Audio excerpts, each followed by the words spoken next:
पाहतोय आपण दिग्गजांची प्रतिष्ठा पणाला लागलेली आहे। याच पार्श्वभूमीवर पियुष गोयल यांनी सुद्धा मतदान केलेले आहे। मुंबईच्या मलबार हिल या परिसरात गर्दी आहे, गर्दी झालीच पाहिजे। वोटिंग सर्वांनी केलं पाहिजे आणि वोटिंग सर्वांनी केली करायला पाहिजे म्हणजे हिंदुस्थानचे पंतप्रधान आणि देश आपला कशा पद्धतीने चालायला पाहिजे यासाठी ते वोटिंग चांगला उमेदवार निवडून देणं आणि हिंदुस्थानवरती किंवा भारतावरती पुन्हा पंतप्रधान नरेंद्र मोदींना बसवणं हे सर्वांनी ठरवलेलं आहे आणि त्या पद्धतीने लोक आपलं मतदान करायला आलेले आहेत। धनुष्यबाण तुमच्या सोबत आहे, पण यंदा समोर मशाल आहे उद्धव ठाकरेंची।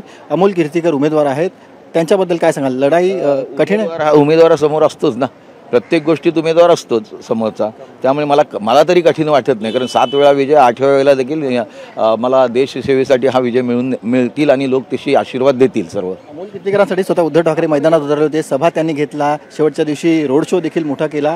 काय वाटतं किती मोठं आव्हान आहे? अजिबात नाही, कारण याच्या अगोदर देखील मी स्वतः एकटाच लढलेलो आहे इथे, माझ्यासाठी कोणी नेता वगैरे नाही, मीच नेता, मीच शिवसैनिक, मीच कार्यकर्ता आणि अशा पद्धतीने लढतो आणि मला गरज लागत नाही, कारण मी पहिल्या दिवसापासून काम करतो, लोकांपर्यंत पोहोचतोय, त्यामुळे मला नंतर मीटिंग घ्या किंवा आणखीन काय घ्या म्हणून मला एवढं कमी वेळ 13 दिवस मला फक्त मिळाले, हे 13 दिवस देखील मला पुरेसे आहेत। मोठं विधान केलं तुम्ही की तुम्ही आजवर एकटेच लढत आलात, पक्ष तुमच्या पाठी होता किंवा पक्षाने कधी तुम्हाला सहकार्य केलं नाही का जेवढं अमोल कीर्तीकरांना केलं? पक्ष नाही केलं, म्हणजे मला ज्या वेळेला लढायचं आहे आणि मी कधी कोणाची हेच अपेक्षाच केली नाही। तुम्हाला जेव्हा एकदा पक्ष तिकीट दिल्यानंतर तुम्ही तुमचं रेप्युटेशन बनवून तिथं लढणं हे महत्त्वाचं आहे।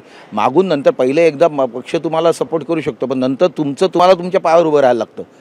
अमोल कीर्तीकरांसाठी उद्धव ठाकरे जेवढे मैदानात उतरले होते, सभा त्यांनी घेतल्या, तेवढं तुम्ही आमदारकीला असताना कधी केलंय का? नाही, माझ्या वेळेला कधी आलेच नाहीत।